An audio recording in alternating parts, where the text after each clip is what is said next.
Beach houses are meant to be places of peace, waves crashing in the distance, salty air drifting through the windows, and nights filled with laughter. But sometimes, behind the calm surface of the ocean, something darker stirs. Tonight, you'll hear 3 true, creepy beach house horror stories that will make you think twice before spending the night by the shore. Summer nights by the beach are supposed to feel magical. The sound of crashing waves outside your window, the cool salt breeze, and the glow of the moon over the water.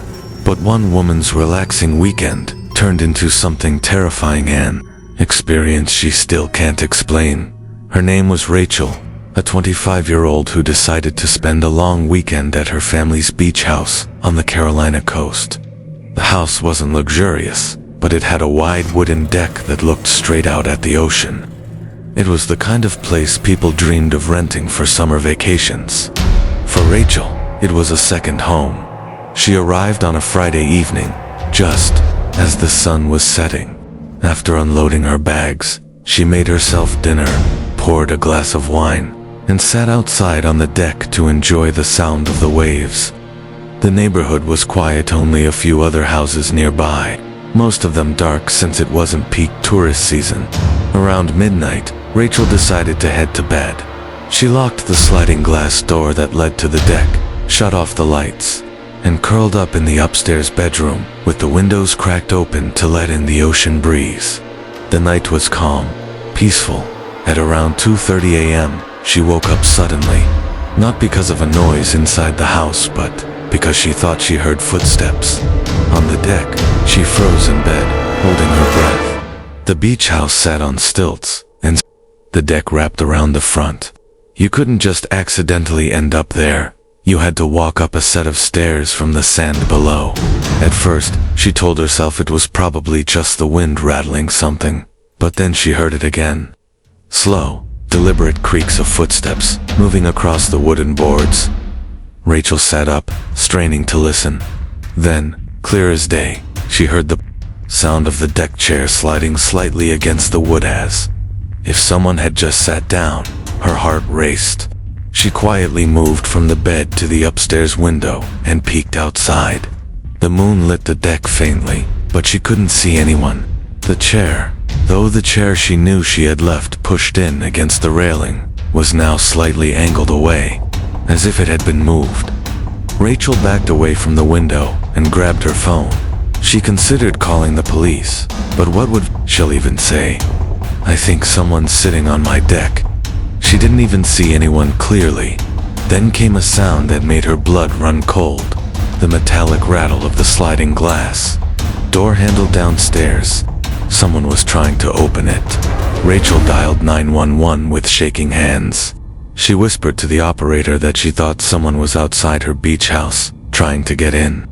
The operator told her to stay quiet, stay on the line, and wait for the police. As Rachel crouched in the corner of her bedroom, she could still hear faint movements below, slow footsteps circling the deck, then silence.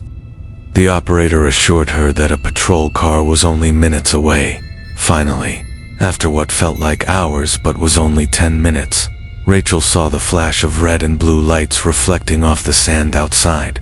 She heard the crunch of boots, voices, calling out, and then a knock on the door. When she opened it, 2 officers stood there. They checked the entire deck, the stairs, and even the beach below. Nobody was there.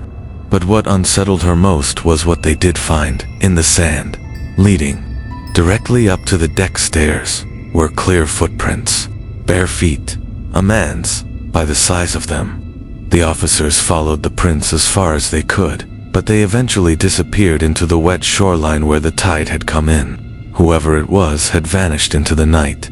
Rachel didn't sleep for the rest of the weekend.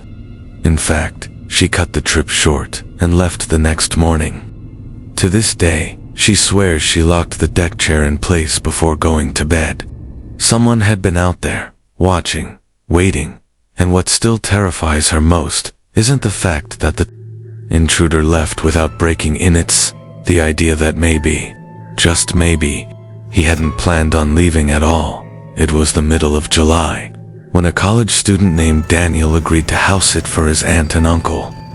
They owned a 2-story beach house in a small coastal town in Maine. The arrangement sounded perfect. He would have the entire place to himself for a week, rent-free, just to water the plants and keep an eye on the property. For Daniel, it was a chance to relax, get away from the noise of the city, and enjoy a summer break by the ocean. The house was beautiful, tucked between sand dunes, with a long wooden staircase leading straight down to the shore. During the day, the beach was filled with families and tourists, but at night, the place felt almost abandoned. He noticed quickly that most of the neighboring houses were empty. Many of them were just vacation homes only used for a couple of weeks each year. The first 2 nights were quiet. Daniel spent most of the time sitting on the porch, listening to the waves and scrolling through his phone. But on the 3rd night, he began to notice something strange. Around midnight, as he sat outside, he saw a light flicker in one of the supposedly empty houses next door. It was faint, like someone carrying a flashlight past a window. At first he thought maybe another family had arrived late for vacation. But when he checked again, the light was gone, and the house was completely dark. Shrugging it off, Daniel went to bed. Sometime later, he woke up to the sound of faint tapping. At first, he thought it was branches hitting the window, but the noise was too rhythmic, too deliberate. He slowly walked to the downstairs living room and froze. Someone was standing outside on the deck, their silhouette faintly visible through the thin curtains. They weren't moving toward the door. They were just standing there, staring in. Daniel's heart pounded in his chest. He turned off the lights and ducked behind the couch. For a few minutes, the shadow didn't move. Then, without warning, it slowly backed away and disappeared into the darkness of the beach. Daniel didn't sleep the rest of the night. The next morning, he tried convincing himself it was just a drunk tourist who had wandered up to the wrong house. He even laughed about it on the phone with one of his friends. But when night fell again, things escalated. Around 1 a.m., Daniel was lying in bed when he heard creaking coming from the wooden stairs outside. Very slow, heavy footsteps, one at a time, moving upward toward the deck. He jumped up, grabbed the nearest object he could find for defense, and peeked out the upstairs window. His stomach turned cold. There was a man standing halfway up the stairs. He was tall, thin, and dressed in dark clothes. Daniel couldn't make out his face, but the man wasn't climbing any further. He was just standing there, as though he knew. Daniel was watching.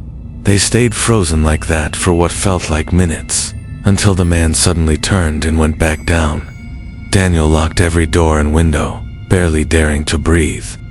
He didn't call the police that night. He kept thinking maybe it was just someone messing around. Maybe he was overreacting. But by the 5th night, he couldn't deny it anymore. At around midnight, Daniel stepped outside for some air, trying to convince himself everything was fine. That's when he saw it.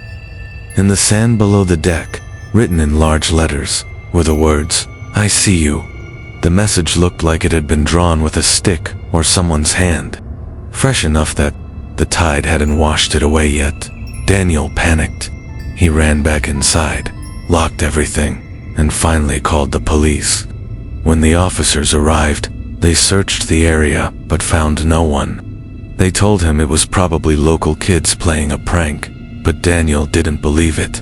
Whoever had been creeping around the beach house wasn't acting like a prankster. They had been patient, deliberate, and too close for comfort. Daniel cut his stay short and left the next morning.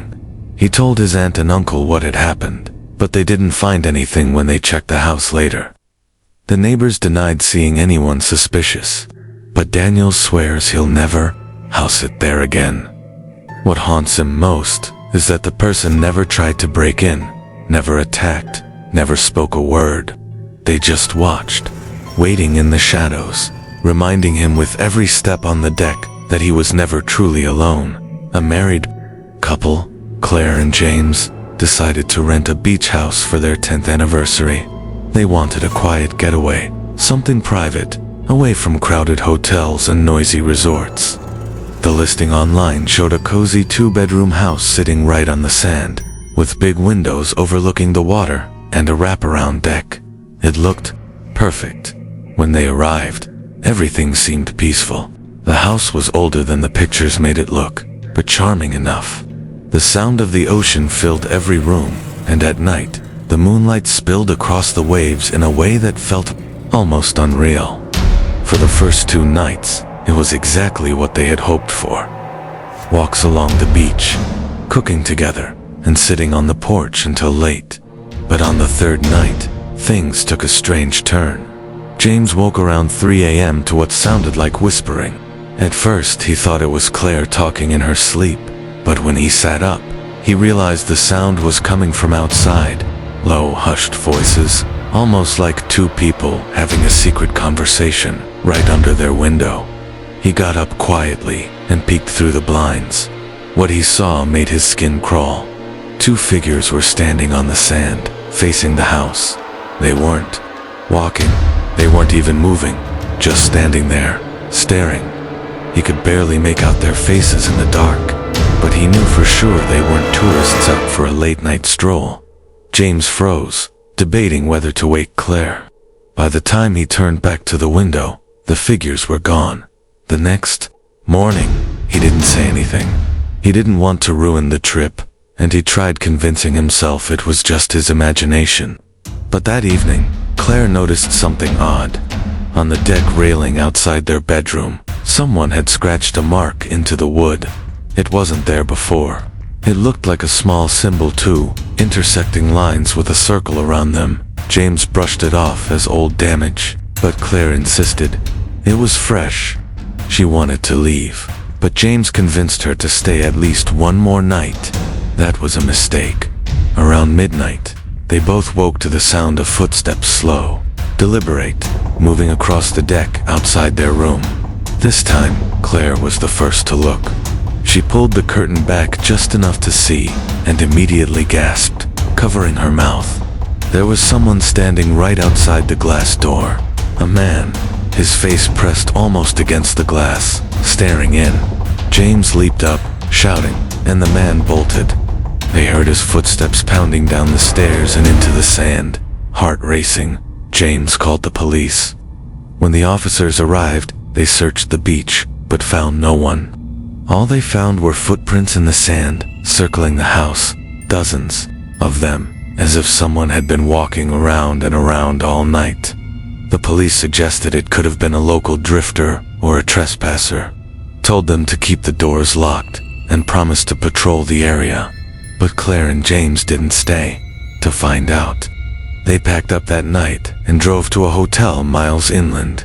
Later, when they looked back at the photos they had taken during their stay, Claire noticed something chilling. In one of the sunset pictures, a faint figure could be seen standing in the distance on the beach, barely visible in the fading light. They hadn't noticed it at the time. To this day, Claire refuses to rent any kind of beach house again. She says she'll never forget the feeling of being watched, of knowing someone was right outside the glass door in the middle of the night, close enough to open it if he wanted to. James tries not to think about it, but he admits one thing unsettles him most: the strange symbol carved into the railing. He went back and checked the rental listing months later, and in one of the newer photos of the house, that same mark was still there. Who carved it, and why, remains a mystery. If these stories sent a chill down your spine, just remember sometimes the scariest places aren't haunted mansions or abandoned asylums. Sometimes it's the places meant for peace and escape, like a beach house by the ocean, that hide the darkest encounters. Whether it's a stranger watching from the sand, unexplained footsteps circling your home, or someone standing just beyond the glass door, one truth always remains: danger doesn't always announce itself.